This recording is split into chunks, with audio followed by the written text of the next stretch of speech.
अस्सलाम वालेकुम। क्वेटा वॉइस के साथ मैं हूं आपका मेज़बान सैयद अली शाह। आज नई खबरें हैं आपके लिए। नाराज अरकान ने आज हज़ारा डेमोक्रेटिक पार्टी का वफ्द है उनसे मुलाकात की है। अब्दुल खालिक हज़ारा जो HDP के चेयरमैन हैं उनके पास गए, लेकिन आज दिलचस्प बात यह है कि बानी BAP बलूचिस्तान अवामी पार्टी सेनेटर सईद हाशमी, साथ ही साबिक वज़ीर आला बलूचिस्तान सरदार सालिह बोतानी, ये दोनों इस तरह सामने नहीं आए थे।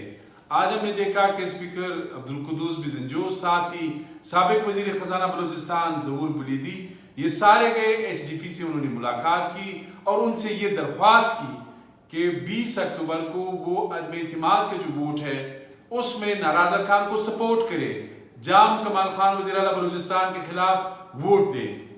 लेकिन मैंने जो ज़राए से बात की है उन्होंने ये कहा है कि हज़ारा डेमोक्रेटिक पार्टी ने माजूरत का इजहार किया है और उन्होंने कहा है कि हम अपने दोस्तों से पूछेंगे। दोस्तों से पूछने का मकसद नाजरीन ये है कि वो वोट देने के लिए तैयार नहीं है। ये बात क्लियर है। जहां तक मैंने बात की है, अवामी नेशनल पार्टी, हज़ारा डेमोक्रेटिक पार्टी और साथ ही जमहूरी वतन पार्टी के एक रुकन हैं, ये तो इस वक्त वज़ीर आला बलूचिस्तान जाम कमाल खान के साथ खड़े हैं। लेकिन नाराज अरकान को एक एज है, 23 वोट अपोजिशन के उनके साथ है, साथ ही 14 अरकान ने जो दस्तखत किए थे, तो ये तो 37 बन जाते हैं। अब बात बिल्कुल क्लियर है, इधर उधर जाने की जरूरत नहीं है। 65 का ऐवान है, 65 में कायद ऐवान को उसको निकालने के लिए आपको 33 अरकान की जरूरत है। कायद ऐवान के इंतखाब के लिए भी आपको 33 अरकान की जरूरत है। तो कहने का मकसद ये है, अगर बलूचिस्तान अवामी पार्टी के 11 अरकान जिन्होंने इस अदम एतमाद की तहरीक पर दस्तखत किए थे, अगर वो अपने मौक़िफ़ पर डटे रहते हैं, कायम रहते हैं, वो अपनी बात पर कायम रहते हैं, तो मेरे ख्याल में जाम कमाल खान के लिए बचना जो है इंतहाई मुश्किल है, नामुमकिन है। वो फिर नहीं बच सकते हैं। हाँ, अगर जाम कमाल खान के सपोर्ट में या जो बलूचिस्तान गवर्नमेंट है, इत्तेहादी है, जाम साहब है, उनकी भी इस वक्त जो पूरी मशीनरी है वो काम कर रही है, हरकत में है।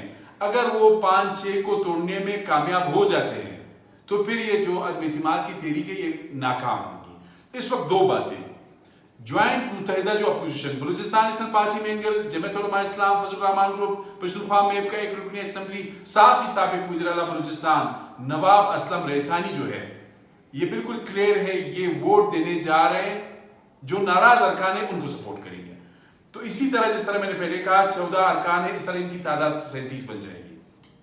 दूसरी जानिब वज़ीर आला बलूचिस्तान को ये एज हासिल है कि उनके पास अवामी नेशनल पार्टी है, साथ ही जमहूरी वतन पार्टी, इसके अलावा हज़ारा डेमोक्रेटिक पार्टी। इस वक्त मसला 2 जमातों में है।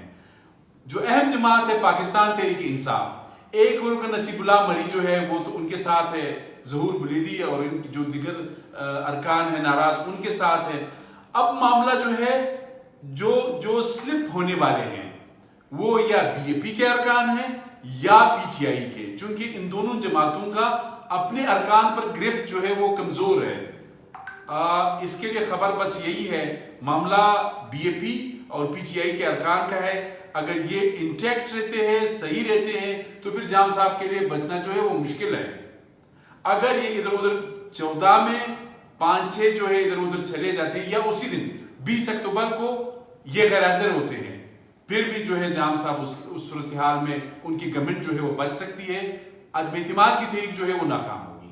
तो मेरे ख्याल में इस वक्त साबिक वज़ीर ख़जाना बलूचिस्तान, जिसे कायम मकाम सदर का भी उन्होंने नोटिफिकेशन लिया है, ये भी एक अजीब सूरत हाल है। एक जमात 2 सदूर, कोर कमेटी उसमें भी तकसीम। कोर कमेटी के 4 अरकान थे, सेनेटर सईद अहमद हाशमी, साथ ही सरदार सालिह बोतानी, नवाबजादा तारिक मक्सी और जान जमाली। सरदार सालिह बोतानी, सेनेटर सईद अहमद हाशमी और साथ ही जो जान जमाली है वो टिल्ट नहीं बल्कि वो तो कैंपेन कर रहे हैं नाराज अरकान के लिए। नवाबजादा तारिक मक्सी खोलकर जाम साहब के सपोर्ट में सामने आए हैं। अब ये सब कुछ फैसला तो होगा 20 अक्टूबर को। अपने मेजबान सैयद अली शाह को इजाजत दीजिए। अल्लाह हाफिज।